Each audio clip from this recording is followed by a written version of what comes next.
تکبر بھی حرام ہے، شراب پینا حرام ہے، تکبر بھی حرام ہے۔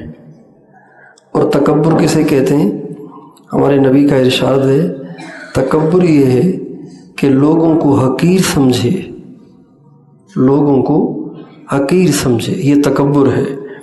اور حق کے سامنے اکڑ جائے، اگر کوئی حق بات سمجھائے تو سمجھ میں بھی آ رہی ہو کہ یہ بات صحیح کہہ رہا ہے، لیکن پھر بھی اکڑ جائے، اس لیے کہ اگر میں مان جاؤں گا تو پھر میری بات چھوٹی ہو جائے گی، نیچے ہو جائے گی، اس کو تکبر کہتے ہیں۔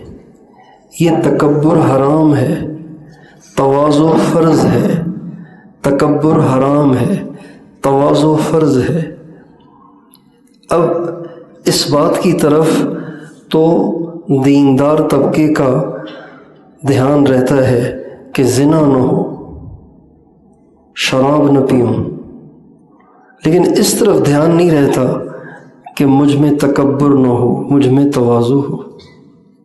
یہ باطنی احکام ہے نا، نظر نہیں آتے، تکبر نظر نہیں آتا، تواضع نظر نہیں آتی، اس لیے اس طرف دھیان نہیں ہے، حالانکہ یہ فرض ہے، یہ بہت بڑا فرض ہے، اتنا بڑا فرض ہے، اتنا بڑا فرض ہے، تکبر سے بچنا اتنا بڑا فرض ہے کہ ابلیس سارے احکام پورے کرتا تھا، نماز بھی پڑھتا تھا اور اللہ کو یاد بھی کرتا تھا، کوئی گناہ کا کام نہیں کرتا تھا۔ شیطان نے زنا نہیں کیا، شراب نہیں پی، کسی کی زمین نہیں دبائی، کسی کو گالی نہیں دی، کسی کا گریبان نہیں پکڑا، کسی سے جھگڑا نہیں کیا۔ شیطان نے کیا کیا؟ شیطان نے کہا، جب اللہ تعالیٰ نے اس سے فرمایا کہ آدم علیہ السلام کے سامنے سجدہ کرو، تو سارے ملائکہ نے تو سجدہ کیا، شیطان نے سجدہ نہیں کیا۔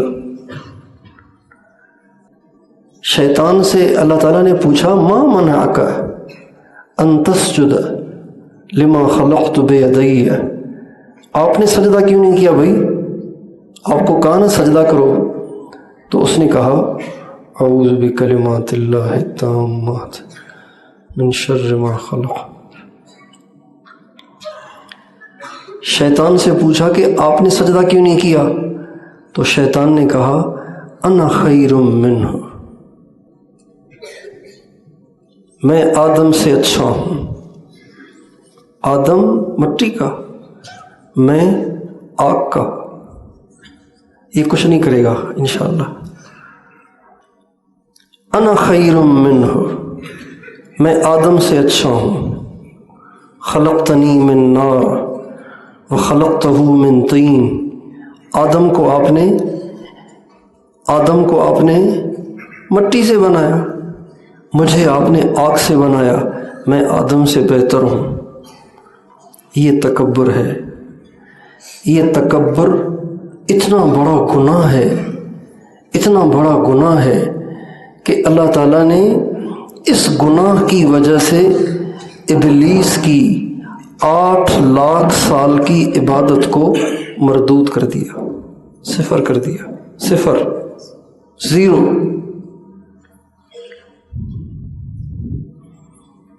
اللہ پاک نے غصے میں آ کے کہا فاخرج منہا فإنک رجیم، نکل جا یہاں سے، تو مردود ہے، وَإِنَّ عَلَيْكَ لَعْنَتِي إِلَى يَوْمِ الدِّينِ، اور قیامت تک تم پر میری لعنت ہے۔ یہ تکبر اتنا بڑا گناہ ہے۔ میں اور آپ سوچیں کہ میں نے تکبر کو اپنے اندر سے ختم کرنے کے لیے کوئی کوشش کی ہے؟ تکبر ہر آدمی میں ہوتا ہے، تکبر ہر آدمی میں ہوتا ہے، عالم میں بھی ہوتا ہے، غیر عالم میں بھی ہوتا ہے، پڑھے لکھے میں بھی ہوتا ہے، ان پڑھ میں بھی ہوتا ہے، مردوں میں بھی ہوتا ہے، عورتوں میں بھی ہوتا ہے، امیر میں تو ہوتا ہے، غریب میں بھی ہوتا ہے، غریب میں بھی تکبر ہوتا ہے۔ اس تکبر کو ختم کرنا، اس کو کہتے ہیں تزکیہ، اس کو کیا کہتے ہیں؟ تزکیہ۔ تکبر کو ختم کر کے تواضع پیدا کرنا۔ ہمارے نبی میں تکبر نہیں تھا، ہمارے نبی میں تواضع تھی، ہمارے نبی کے صحابہ میں تواضع تھی۔ اللہ